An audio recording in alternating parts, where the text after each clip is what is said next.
Just think about your daughter disappearing one day and being on the streets having sex for money and you not knowing where she is or what she's doing.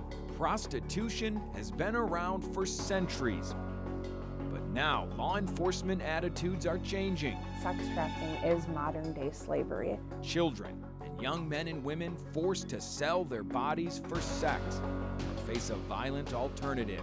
It's not their choice, they're being forced into it, they're being beaten up, they're being raped. Communities across Northeast Wisconsin are standing up and saying enough. We want to create a community where sex trafficking doesn't thrive. This is a Fox 11 Town Hall Roundtable as we explore the dark world of sex trafficking. And good evening, I'm Robert Hornacek from Fox 11 News. Thank you for joining us this evening as we take an in-depth look at sex trafficking here in Northeast Wisconsin. We have a packed hour for you tonight. We have several guests who are joining us, and we're going to begin. During our first segment, we're going to focus on people who have been deeply affected by sex trafficking, the victims. Tonight, I'm joined by Colleen Stratton, and Colleen is a survivor of sex trafficking. She's been out of the life for about 9 years, and she's here to share her story of survival and hope. We're also joined by Dawn Spang. She's the outreach coordinator for I Heart World, which is an anti-trafficking organization in Brown County. And finally, this segment, we're joined by Sergeant Matt Wilson from the Brown County Sheriff's Department. Now, later this evening, we're also going to be joined by 3 additional panelists. And we also want to hear from you at home. We've been reaching out to you on social media to get your thoughts and questions. And my colleague Mike Murad is in the studio with more on that. Mike? Robert, we already have a number of comments on a variety of subjects. What is sex trafficking? Why is it happening? How big is the problem? And we'd like your input too. Just post on our Fox 11 Facebook or Twitter page. Use the hashtag Your Voice, Your Future, and we may use your comment on the air during this broadcast. Robert. All right, thank you very much, Mike. As we begin, we want to set the stage, and I just ask you to think about your daughter or your son, your sister, your brother. Because experts say just about anyone can find themselves trapped in the sex trafficking industry, and it's happening right here in Northeast Wisconsin. I mean, it just feels like paid rape. I don't know how else to explain it. Nicole Tainan spent nearly a decade in what's often referred to as the life. When I was 17 was when I was homeless and sold into prostitution. And we heard a couple of survivors in that story. And Colleen, I just wanted to begin with you to share a little bit about your story. Kind of what can you tell us about what you experienced? Yeah, I mean, I always have to go back to when I was 5 years old. I was sexually abused, and I can remember very vividly at that initial incident of this abuse taking place, thinking, you know, I am bad and I'm dirty, and my body just became this bad place to be. And so by the age of 7, I was experiencing panic attacks and anxiety, and I just didn't want to be in my body. And I can remember praying as this little girl and asking God for wings that I could fly away. And so I guess what I meant by that was wings that I could fly away from this body that had brought me so much pain and shame. And so when obviously God didn't give me those wings to fly away, I found other ways to fly away.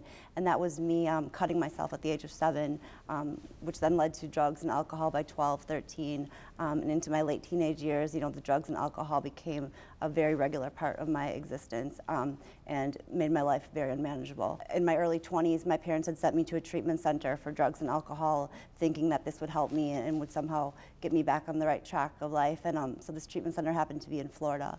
And they had sent me with a little bit of money, and when I got off the plane, I didn't go to the treatment center. I, in fact, instead took a cab and went down to the beach, and I used their money to stay in a hotel and until my money ran out. One day I was withdrawn from alcohol and drugs, and I had gotten kicked out of the treatment center that I was in. And so I was standing outside of a liquor store, and I had just stolen a bottle of liquor.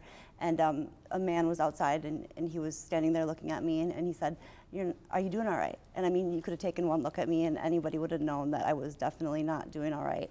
And I said, "No, I'm not." And he said, "Well, you don't have any place to stay, do you?"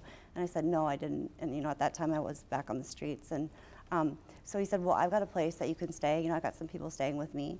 And at that point in my life, there was no fear about going with some strange person. It was just about survival, just about trying to get that next fix so that I could just cope with myself and with my life. And so I said, okay. And so he took me back to a house where 4 other women were staying. And this man introduced me to heroin, by injecting me with it. I had never done that before, although I had done almost every other drug. And so I remember him getting me high and shooting me up with this heroin, and a couple days went by and I was just in this haze of being high and not really knowing what was going on. But I was aware of these women coming in and out of the house and didn't really give much thought to it at the time until one day he came in with 3 other men and they all raped me.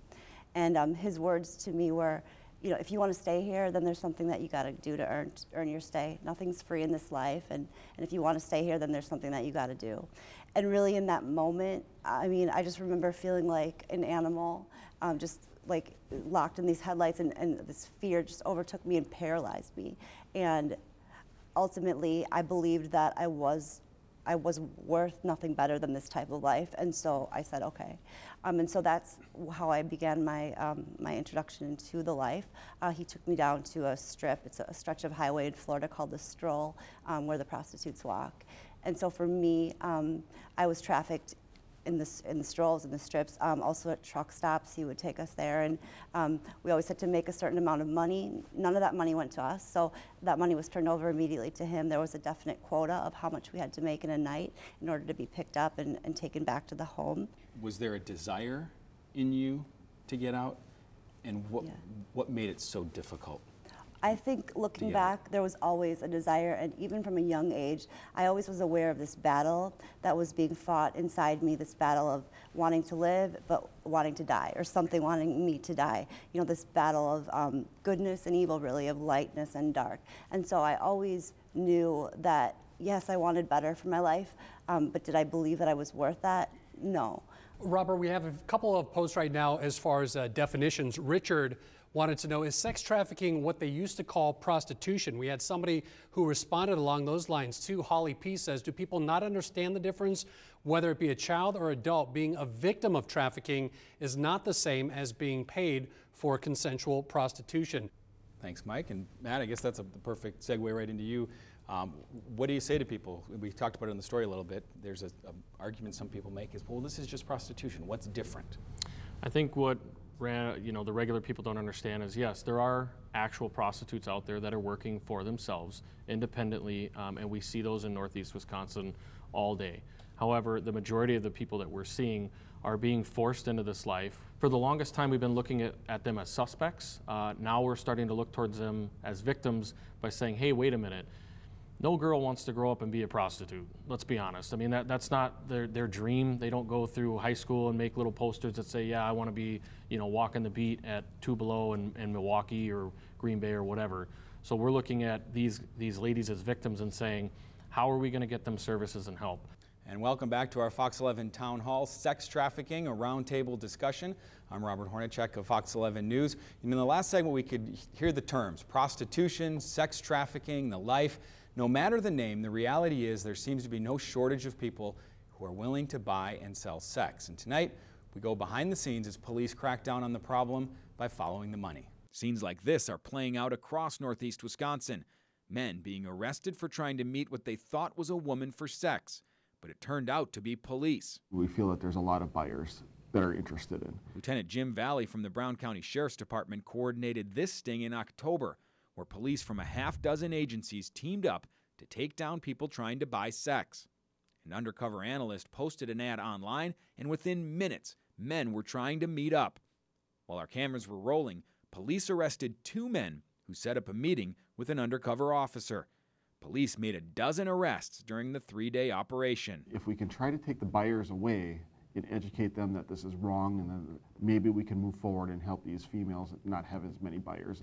And in this segment, we are joined by 3 more guests. You just saw Joe Pullen in that piece. He is an associate pastor at Christ the Rock Church in Menasha, and he's also a facilitator of the AIM program. That's a program that tries to help men understand the issue of sex trafficking. Seated next to him is Brian Russo. He's the co-founder of iHeart World, and the organization recently opened the Rose Home, which is a place for women to go to recover from the life. And on the end is Brad Russ. He is with us. He is the director of the National Criminal Justice Training Center for Fox Valley Technical College, and he has spent more than 35 years training law enforcement officers in trafficking-related issues. And Joe, I'll begin with you. If you could just kind of walk us through the approach a little bit that the AIM program tries to take when it comes to the buyers. Yeah, absolutely. The AIM program stands for Awareness and Information for Men, It's a one-day diversion education program for people who have been arrested as a first-time offender for soliciting prostitution. And the idea of the AIM program is to attack the demand side of the sex trafficking equation by educating men and debunking a lot of the myths that prop up the sex industry. How important is it to raise that general community awareness? Because as we heard in the first segment, there's still that sense out there that, hey, this is just the old prostitution that we've always had around. Awareness is absolutely huge. We like to say that awareness alone changes nothing, but nothing can change without awareness. You know, we really need to ask folks in the community to open their minds, to open their hearts, to challenge the paradigms, the lens through which they view this issue. How would you say the perception has changed within law enforcement over your career? It's changed significantly. When you think back to movies like Pretty Woman, and how it was glamorized as a victimless crime. And law enforcement generally relied on vice units to deal with this issue. And when I think about Colleen living on the streets in Florida as a runaway, and how nobody in the patrol division and none of the uniformed officers approached her to try to uncover what her problems were and to talk to her, because 1 in 6 endangered runaways end up getting involved in the child sex trafficking trade. And welcome back to our Fox 11 Town Hall Sex Trafficking Around Table discussion. I'm your host, Robert Hornacek from Fox 11 News, and we're kind of wrapping up our conversation with our panel here. And I wanted to talk a little bit about what makes somebody at risk for trafficking. And Colleen, I'll start with you. You talked about some of the things that had happened in your life that kind of led you down that path. What would you say are some of the risk factors that are out there? So when we talk about trafficking, you know, traffickers always prey upon a vulnerability that someone possesses. And I believe the statistic is that over 90% of those who end up in human trafficking have been abused as children. Traffickers are master manipulators at figuring out what someone's vulnerability is and just observing them.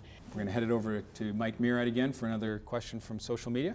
Robert, a couple people had some thoughts on maybe possible solutions. We did get a comment also from Michael who said if prostitution was paid, legal, regulated as an industry like it is in so many other countries, you would not have these problems. So I guess fundamentally, is this a legal issue or is this a social issue? Robert. All right, as you were reading some of those, I could feel people wanting to comment. So I'll start with you, Brad, on the end. What your thoughts on those? It's really ridiculous to think that this is something, as we've said so many times tonight, that people want to do, grow up wanting to be a prostitute or to engage in sex for money. And so to say that by legalizing it, you're solving that problem is just ridiculous. Colleen, I'm interested in your thoughts on what people at home, parents, families, what can they do to be proactive to ensure that this doesn't happen to their loved one? Yeah, ultimately, I mean, it's just about knowledge, you know, and awareness, and just being aware that this issue exists. And so talk to your children, talk to your daughters, and make sure that they know who they are, that they know the truth about themselves, because then they're far less able to be swayed away by these traffickers who are going to feed them with lies and prey upon them. And we never know who's watching. Yeah. If there's somebody watching right now who's being affected by this, who's in this life, what would you say to that person? I would say there's so much hope for you. There is a life that's out there waiting for you that's greater than anything you could have imagined. I'm proof of that, and I love to say that there's life after the life, and it's not just a life of existing and reliving the pain of what you've been through. There's freedom, and I'm here to testify to that. And so it's really my joy to work with women and who are in this lifestyle now, and to just be able to plant those seeds of hope that people planted in me over time that ultimately changed my life. All right, we're out of time. Thank you all very much for coming in and being part of the conversation. We really appreciate it. And that is all for our roundtable discussion tonight. I'd like to thank all of my guests for being here, and I'd also like to thank all of you for watching. If you'd like more information about sex trafficking, including some of the warning signs and resources available for victims, go to our website, fox11online.com. For all of us here at Fox 11, good night.